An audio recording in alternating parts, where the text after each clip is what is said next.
The Maestro. Dirty. Shots! Why? This is good. Let it go. How about you hold it? There's a lady in the waiting. Yo. Welcome to the wrap up and my dirty shorts of the tournament, the Big Apple Classic Day in the Long Island Hoops Haven tournament. Great to see this particular tournament today. Today we're going to talk about sort of the how they got there. We're going to break down some players as we move out throughout the week and talk about them later on in this particular pod. But the G5 home team win. Home cooking was good for them today. Take the final game over the OGs. Very strong performance all across the table by them. It did not quite start off that way. We know G5 was not successful in the first game because it was a rematch. The very first game of the day was G5 against the OGs. They lost by 5, but obviously the lessons were learned as they paid off there toward the end. Other teams with really strong performances today. The Philadelphia Elite across the table just showed great defense, great pushing.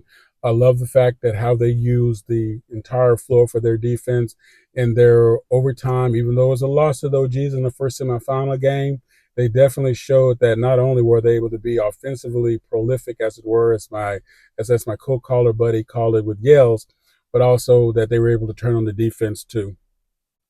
Of course, that we saw other games out of Europe with their combinations of Ty Murka, Ivanov, Suslov, as there was absolutely no surprise.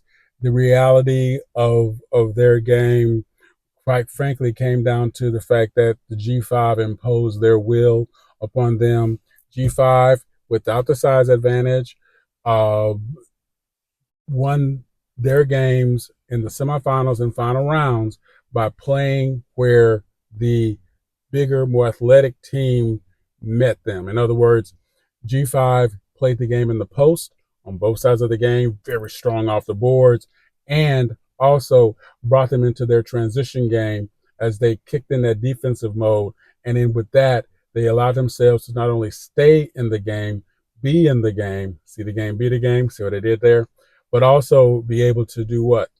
Maintain the position they needed to have in order to turn it on at the end of the game to get the win. And that is staying with your plan, understanding I'm playing against a team that has the height advantage, but I still play them in the post. I play them strong, using footwork, using leverage, those particular things. And guess what? I know I can outrun them. So if I can beat them at their game in the post and be successful in my transition game, then that means both chambers of my game are working. That's all I need to see happen. I can now go out with everything I need to go out with. And G5 definitely did that. Individual play, shout out to a couple of players here. We're going to talk about more as we go through some shorts here later this week. Emil Griffin was a tyrant as he played inside, so strong, always over leveraged in terms of height and with being at the disadvantage. But what did he do? Use his footwork, selective aggression, being able to make sure that he handled it on the inside play, did not wait for the game to come to him, kept pushing the game to those bigs and made it work. Shows you why his stock rose the way it needed to rise throughout this tournament. On the other side, LT3, LeJoran Tompkins III, had a very powerful day. Every single game, he was representing what he needed to represent for his team. Had a dirty in the semifinal with 2 minutes left to go in the 2 minutes remaining in the second quarter, right? So it shows you how active he was. And his teammates were able to ride him for so long. However, during a part of the game during the finals, when he was not there because of G5's defense, guess what? G5 took advantage of that particular moment, made that work for them, pushed themselves to the point. Again, you guys know we're not going to live on the numbers here. Let's talk about the impact here. The Ivanov, strong game. His stock went up too. He made a lot of not only great moves inside as we come to expect. His facilitation to not just Suslov but other players here are just getting better and better across the table. Unfortunately, he was stuck by himself a lot of times, was not getting a lot of timely help. We'll just say it that way.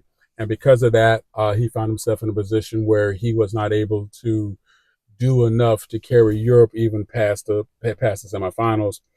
But I think, and I will say this, my biggest and nice surprise of the day, getting a chance to finally really see Tony Henderson's game come into completion.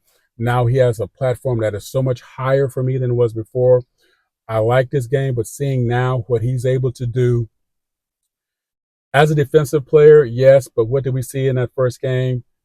Offense. Offense across the table. The fact that he became a facilitator when needed, he scored points when he needed. He just did absolutely everything. And I'm telling you, if I'm lucky enough to coach that kid, I'm just going to say, that's what I need from you every single day. Because guess what? You are a giant walking around boys. When you play like that, you are unstoppable and unstoppable. And the fact that, and this is where really he got my heart with this one, he was in every pressure. Bucket scored. He's right on the inbound passer. That tells you his willingness to do what he needed to do to slow down the opponent so they can play the game the way they needed to do. And even though they did not make it to the finals, his presence alone gave them an opportunity to be in the game. The overtime loss to the OGs shows you just how close it was when that game probably should not have been that close. So well done, Mr. Henderson. Good job all the way across the table. Everybody else, tell me what else you're looking at. Tell me what else what you saw today. Yell at your boy. You know the deal. Holla at your boy. Let's talk about it. I'm not going to steal nobody's line and say, blah, blah, blah at the bottom. You know what to do. Let's just do it together. Hopefully you had a great time this weekend. More words coming up here for you.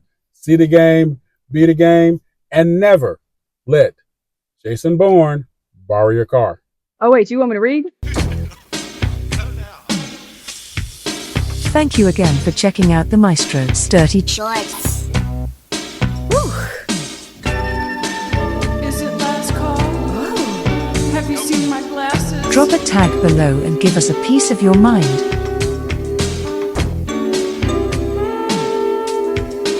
The Maestro. Durty. Shorts.